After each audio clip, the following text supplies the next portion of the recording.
Welcome to another episode of Retina Roundup. I am Dr. Harshita Nahata and I will be taking you through the 7 important articles of this month. Let's begin. The first article included complex macular hole closure by temporal ILM flap without endotamponade. The purpose of this study was to evaluate the safety, efficacy, and imaging features of a novel surgical technique without endotamponade in repairing complex macular hole. It was a retrospective review of consecutive cases with complex macular hole underwent pars plana vitrectomy with temporal ILM flap, which was stabilized using perfluorocarbon liquid or PFCL and viscoelastics. At the conclusion of surgery, PFCL was removed and no endotamponade agent was used. Visual acuity, pattern of macular hole closure on OCT, and formation of epiretinal membrane or ERM, and post-operative complications were reported.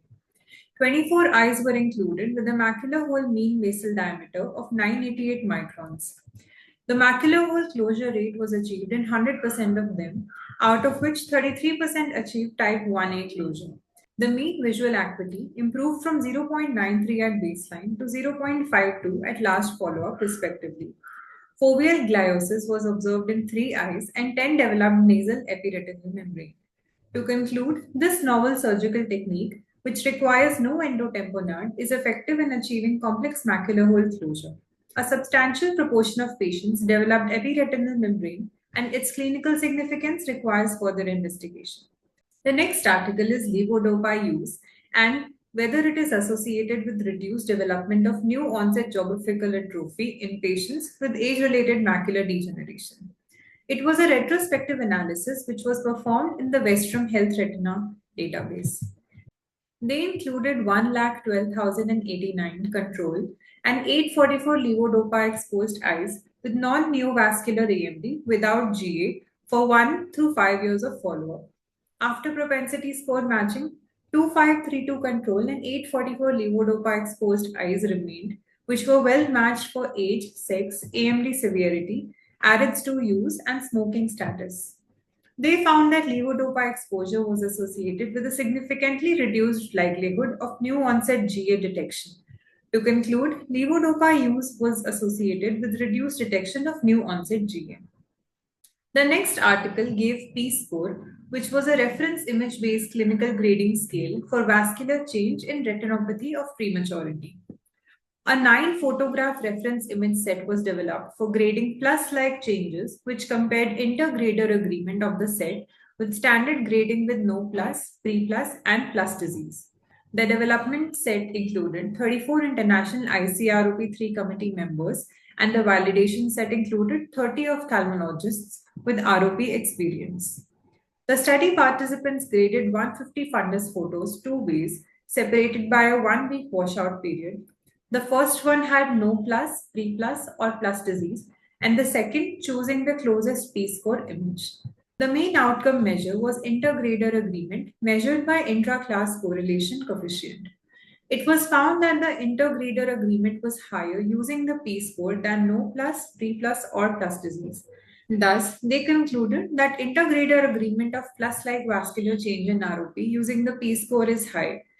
This reference image set can now be incorporated in ICROP3 for use in clinician daily practice alongside ZOL, stage, and plus assessment. It is not yet meant to replace the plus diagnosis for treatment decisions, but it can now allow for better comparison between examination for progression and regression. The next article is a longitudinal study to assess paracentral acute middle maculopathy or PAM and the risk of cardiovascular disease, stroke, and death. They evaluated the risk of acute cardiovascular events or CVEs, including cardiovascular diseases, cerebrovascular diseases, and all-cause mortality in patients with PAM in a retrospective cohort study. 43 individuals with OCT documented PAM at Moorfields Eye Hospital were included. The patients were stratified by age of less than 50 years and more than 50 years, and whether associated retinovascular diseases or RVDs, or isolated or IPAM. They assessed the risk factors, clinical characteristics, and visual progression of the patients.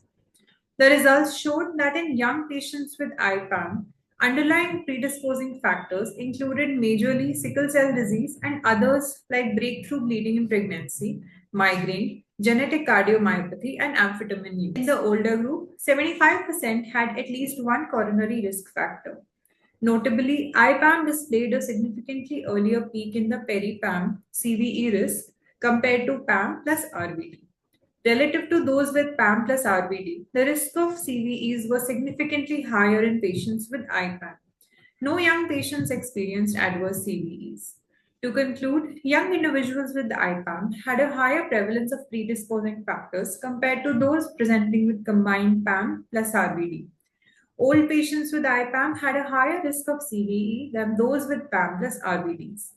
This study suggested the need for a prompt cardiovascular assessment to rule out systemic etiologies and optimize cardiovascular risk factors in addition to ongoing ophthalmology input. The fifth article analyzed the formation and absorption of avascular subretinal hyperreflective material or SHRIM in neovascular AMD from OCT angiography based insights. In a prospective cohort study, they included 88 eyes of patients with treatment naive neovascular AMD, followed up for 3 months. The subjects were classified into an avascular SHRIM group or a non avascular SHRIM group based on the presence of SHRIM at baseline. A number of quantitative OCT angiography characteristics of avascular SHRIM were measured to explore factors associated with avascular SHRIM formation and absorption. Compared to the non-avascular SHRIM group, the avascular SHRIM group exhibited a more intricate vasculature characterized by higher values of macular neovascularization. To conclude, quantitative OCT angiography measurements can be used to assess the dynamics of avascular SHRIM in neovascular AMD. Patients with more complex vasculature are at a higher risk for avascular SHRIM formation. Average vessel length, maximum vessel diameter, and a avascular SHRIM ODR played a role in its absorption. The sixth article is the INSIGHT randomized clinical trial where the efficacy and safety of aflibercept biosimilar MYL1701P was compared with reference aflibercept Eylea in diabetic macular edema. It was a double-masked randomized clinical trial which included 355 individuals 18 years and older with type 1 or type 2 diabetes with central DME and BCVA letter score of 73 to 38 using a ETDRS chart in 77 centers across US, Europe, Japan, and India. Formulations of 0.5 milligram vial of biosimilar or reference Eylea injected every 4 weeks for consecutive intravitreal injections, followed by every 8 weeks through week 52. The primary outcome was the mean BCVA change from baseline at week 8 with the equivalence margin of -3 to +3 letters. Secondary outcomes included change in central subfield thickness or CST, BCVA, number of injections over 52 weeks, incidence of adverse drug events, and anti-drug antibodies. They found that statistically significant results in mean change in BCVA met the primary outcome. Thus, they concluded that biosimilars may be low-cost alternatives to original biologic products, potentially offering expanded access or reduced economic burden, but have not been evaluated with aflibercept in diabetic macular edema. MYL1701P demonstrated clinical equivalence in regard to efficacy with comparable safety and immunogenicity to reference Eylea, which support its use as an alternative to reference aflibercept. The last article is the AREDS2 Report 28, which studied the long-term outcomes of adding lutein zeaxanthin and omega-3 fatty acids to the ARED supplements on age-related macular degeneration progression. They assessed a 10-year risk of developing lung cancer and late AMD in multi-center epidemiologic follow-up study of the AREDS2 clinical trial.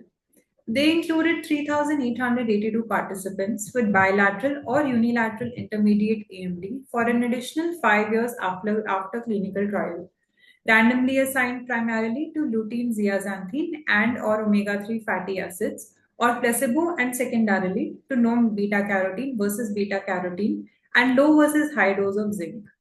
In the follow-up study, all the participants received the AREDS2 supplements with its components. Outcomes were assessed at 6 months telephone calls. The results of this long-term epidemiologic follow-up study of the ARIDS2 cohort suggested that lutein zeaxanthin was an appropriate replacement for beta-carotene in the ARIDS2 supplements. Beta-carotene usage nearly doubled the risk of lung cancer, whereas there was no statistically significant increased risk with lutein and zeaxanthin. When compared with beta carotene, the lutein zeaxanthin had a potential beneficial association with late AMD progression. Thank you, everyone.